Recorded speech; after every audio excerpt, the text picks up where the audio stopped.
Welcome to An Honorable Profession, a podcast giving America hope since 2018.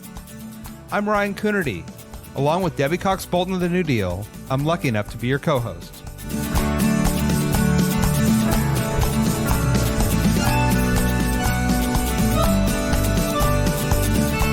An Honorable Profession is a New Deal Leaders podcast. The New Deal is an organization that supports the next generation of American leaders. From attorneys generals, to state senators, to mayors, to school board members, these are the people that are pushing policies and politics that will respond to climate change, rebuild our economy, address racial injustice, and restore our democracy. These are incredibly talented people who have dedicated themselves to public service when their country and their communities need it the most. Check out NewDealLeaders.org to see what I'm talking about. Hello, AHP listeners. This is Rachel, the producer of the show, and today we're bringing you another special bonus episode. Our bonus content this month features host and New Deal CEO Debbie Cox Bultan in conversation with New Deal leaders from across the country as they discuss all things elections. We're looking closely at swing states in the presidential race, as well as states with key state legislative races, ballot measures, and more. Of the 11 governor races happening this year, Democrats are seriously competitive in 4. Today, Debbie talks with one of those candidates, longtime New Deal leader and Newcastle County executive Matt Meyer of Delaware. Matt gives us an update on his exciting campaign, including the rapid turnaround time between Delaware's primary elections in September and the general election just 8 weeks later. And he highlights the history-making campaigns of fellow NewDEAler Sarah McBride, who is set to become the first transgender person elected to Congress, and Lisa Blunt Rochester, who is on track to become the first African-American woman to represent Delaware in the Senate. He also talks about how becoming a new dad has impacted his approach to campaigning, and how he views the stakes of this year's elections, knowing that the results will shape his son's future for decades to come. Get to know the future governor of Delaware with this special episode, and tune in next week as we turn our attention to Pennsylvania. Matt Meyer, welcome to An Honorable Profession. Thank you so much, Debbie. It's great to be here. So fun to have you back. I know you were a guest on the show a while ago talking about your work as county executive, and fun to have you back for a little mini episode here that we're talking about elections in various states. Absolutely. It's great to be here and great to take time during such an important time, not just for me, but for all of us across the country. Absolutely. Well, let's start with you. I could not be more excited that I have loved working with you. You've been such a consequential and effective county executive in Delaware, and you have won your primary for governor and are in the general election. You guys are like the last primary in the country, by the way, right? It was very late. I don't know if you were Delaware, the very last. Delaware, New Hampshire, Rhode Island. Yeah, this year. Yeah, very the latest in the country. Yeah. So how does that work with then kind of turning it from really in September from a primary back to the general? It is a sprint. There's a $1,200 contribution maximum in Delaware. And I spent a year and a half raising like crazy and then spent it all in the course of a few weeks and woke up the morning after the election being the nominee in debt with the Republican ready to come after me and kind of having to pick up the pieces and very quickly turn around where it's an 8-week primary to general election, more like 5.5 weeks if you consider early voting. And we're about halfway between the primary date and the November election date. And so we're sprinting forward. Things are going very well. They're looking very good.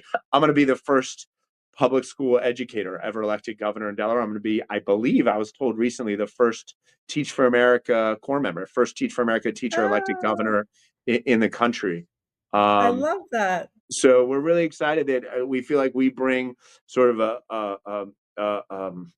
a front lines viewpoint of government, that if I stand up, cut a ribbon, announce an investment, if it doesn't have meaning in a classroom, if it doesn't have meaning, in a doctor's office or to people looking to purchase a house, if it doesn't have real meaning to real people, it's meaningless. And so we're going to put in place policies that are bold and important and hopefully lead the country. Yeah, I love that. Well, and you will be in good company, hopefully, with the vice president who was a school teacher. So That's we'll right. have up and down the ballot. Tell me a little bit about kind of the issue set that you're running on. What do you feel like is resonating in Delaware? What are you hearing when you're out on the campaign trail? What are people talking about? I have this sort of thesis of governing. I was 10 years ago, I was a sixth and seventh grade math teacher with a law degree who just wanted to run for local government because I want a local government that actually got things done, that wasn't sort of always saying no to everyone, wasn't excluding people, but was inclusive and moving our community forward, was truly leading. And I find really with I'm a tried and true Democrat. A lot of things that the other side is saying now is outright putrid to me. But I kind of think without regard to party, I think voters are looking for people that roll up our sleeves and get things done. If you can make the cost of higher education more affordable and work opportunities more accessible, people are going to support you. They don't care what your party is. If you make schools better, if you reduce the rate of childhood illiteracy, people are going to want you to stay in your position. That's without regard to party or anything like that. So we kind of roll up our sleeves, try to get work done, try to look at policies across the country and world are smart, try and refine them for here in Little Delaware, and try to lead the country. And that's what we Yeah. did with respect to homelessness, creating, as you know, the Hope Center, the largest and most comprehensive homeless shelter in our state and the region ever. That's what we did in terms of creating a program called 1,000 Kids Coding to provide low income kids high income dreams, high income skills. And that's the kind of leadership we're going to provide at this state. That's the kind of Yeah. leadership I think that people are looking for in the country. It's an incredibly exciting time in Delaware. We are about to elect the first transgender member of Congress in the country here in Little Delaware, Sarah McBride, who is an extraordinary public servant, author, and just a dynamic leader for our country. And we're proud that she's a Delawarean. Every single U.S. senator in the history of Delaware has been a white male. We are about to elect I think the second or third, depending on what senator, Angela also broke to, second/third U.S. senator who's a Black woman to serve in the U.S. Senate, if I'm counting right, Lisa Blunt Rochester. And so there's a lot of energy here and a lot of enthusiasm, in addition to obviously the tremendous energy and hope and joy that President Harris and Vice President Walz, God willing, will bring. Yeah, I want to ask about that, but I would be remiss not to go back and flag that Sarah McBride is also. We are so proud that she's a New Deal leader as well as a proud Delawarean, That's right. and we love her. So tell me a little about that enthusiasm. I mean, Delaware does not get. I'm glad you brought up those two races because, frankly, as a pretty solid blue state, sometimes you guys don't get the national attention, but those are really important Yeah. races and really exciting stuff going on. What about the enthusiasm? I mean, it's also Joe Biden's state, right? I mean, to be honest, and that was a really a heroic moment. But have people gotten behind Kamala and are excited about her? Yeah, absolutely. I look, uh, when you talk about Joe Biden, somebody once said to me when you watch national news and they say something negative about Joe Biden, which obviously in this day and age in the media market, social media, it happens quite a bit. It like hurts a little bit like he's kind of he was our senator for 36 years of my life. He was the US senator. He came to my high school so many times. I don't think I can count. I'm nothing special. It's Delaware. There aren't that many high schools. But it's like he's family, and the fact he's sort of leaving the scene now is a little sad for all of us. The fact we've had these 4 years where Delaware is the Wilmington, our largest city, its motto for a long time has been a place to be somebody. And we feel like, Joe Biden is a somebody. Like he took our state to heights they've never been to. And there's a little bit of sadness that maybe is going away. But make no mistake, everyone in Delaware knows, uh, just like is known around the country, that this is really an inflection point for the country.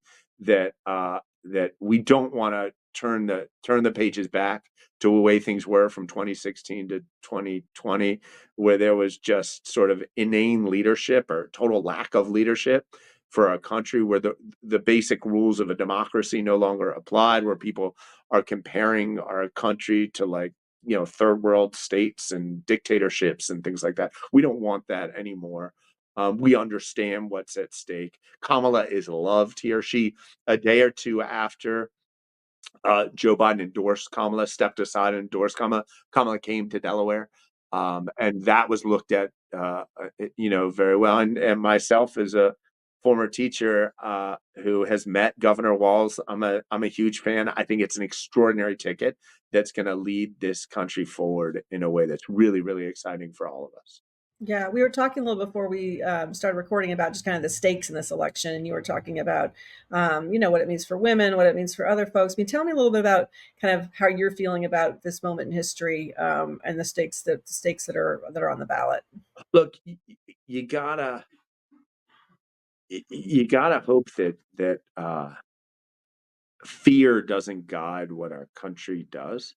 I think that the other side is guided by implanting fear in people and divisiveness, fear of criminal activity that often doesn't exist, as we've seen from Springfield, Ohio, and the crazy animal stuff. Like It's creating wild. crazy mythical stuff because they either have no policy or their policy agenda is Project 2025, which is so dangerous, like really, really dangerous stuff for women, for lesbians, gays, bisexuals, transgenders, like people whose lives are really gonna be, if not threatened, like just dramatically worse. People who are going to be discouraged from celebrating who they are.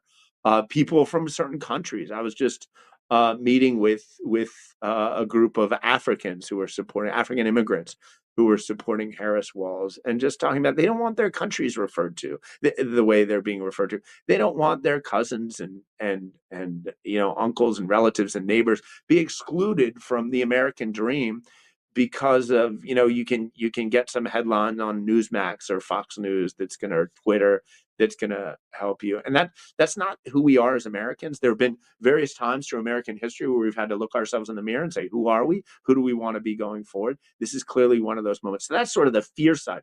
The hope and joy side is like you look at Kamala Harris and Tim Walz and what they represent for our country.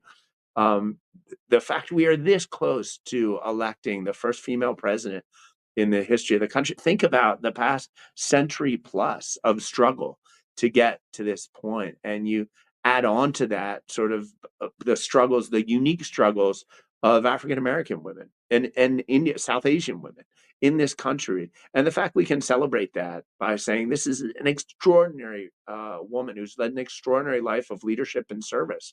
And she absolutely is qualified and deserves to be president, is going to present a vision that's going to lead us all forward. It's really exciting for the country. I remember when I was in Fort Greene, Brooklyn in 2008 on election night when Obama was elected. I remember sitting in an apartment and there was a lot of excitement, as you probably remember, about it's coming. And Yes. then as soon as it was announced, I remember seeing on TV Jesse Jackson started crying in Grant Park. And right after that, I heard fireworks outside my window. I was scared. We ran out and just people were literally dancing in the streets. It's the only time I really remember in my lifetime when people were literally just out dancing in the streets. Yeah. No, it And is. It is except such an when the exciting Eagles time. won the Super Bowl. Yeah. Yeah. The Yeah. people are dancing in the streets, and I feel like there's that degree of joy that's ready to be unleashed, both for Kamala and Tim, and also that we can say this time in which the crazies who were used to getting 3% to 5% in polls, who somehow have gotten a lot more votes, maybe we can start to put that in our rearview mirror and move forward as a Yeah. country. Yeah, go back to what you were talking about the solutions. I remember that when you were on the tarmac or wherever in the office or wherever the vice president was when she came to visit after you had a great picture with your very young son. Yeah, I just was thinking about talking about stakes, right? You're a new dad. You're yeah. campaigning as a new dad. How is that going? It's interesting. My mom said to me the other day that my son met the vice president of the United States. Good chance the first female president in U.S. history, and was on the front page of Delaware's only daily newspaper, both within the first 7 months of his life. And a lot of people never get to do that in their entire life. That's So amazing. but it adds perspective uh, thinking not just about the present, but the future. God willing, Levi is going to be here in 2100, like in the year 2100. And you start to think when he's in his 70s, what kind of world do we want him to live in? What kind of healthcare do we want him to have? What kind of secure, safe, affordable housing do we want to make sure he has? God willing, his children and grandchildren, maybe even great grandchildren, what kind of education do we want them to have? And just like 70 some years ago, they planted the seeds for the world we live in today. It's our opportunity now to plant the seeds for that world. And you look at the gubernatorial election is important, don't get me wrong, but few things are as important as this presidential election for the trajectory, the future trajectory our country will take.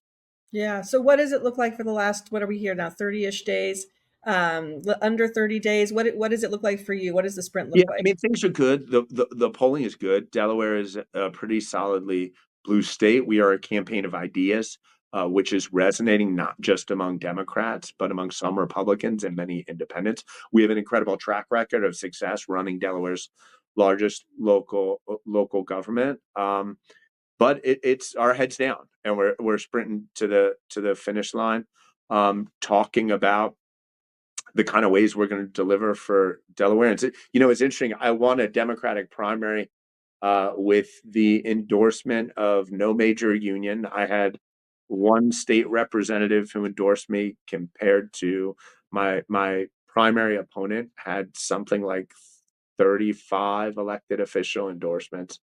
But we ran a campaign of ideas directly to people, communicating to people, worrying less about what endorsements we got, but more about what policies we wanted to put forth and convincing people that we will be able to actually implement real change.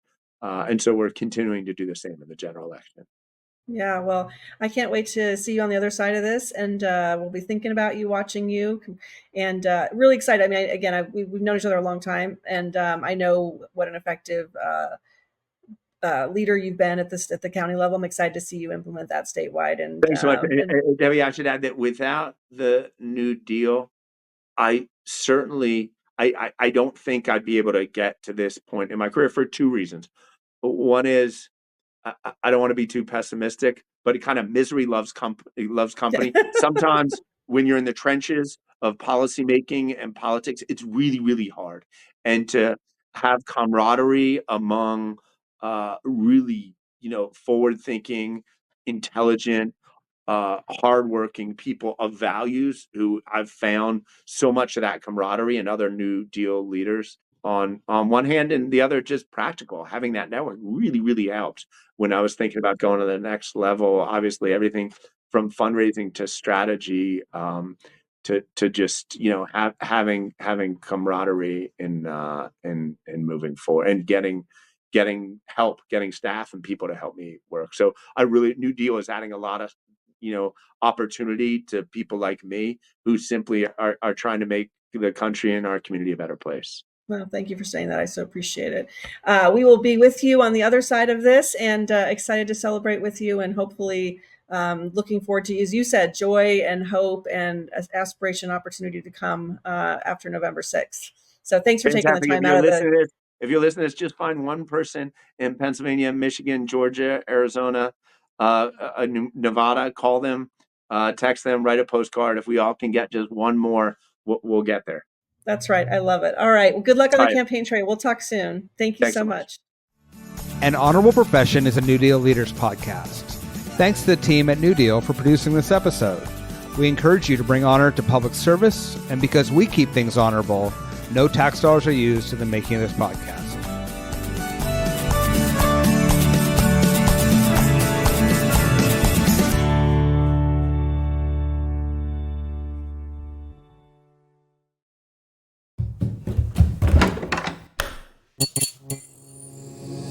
This podcast is part of the Democracy Group.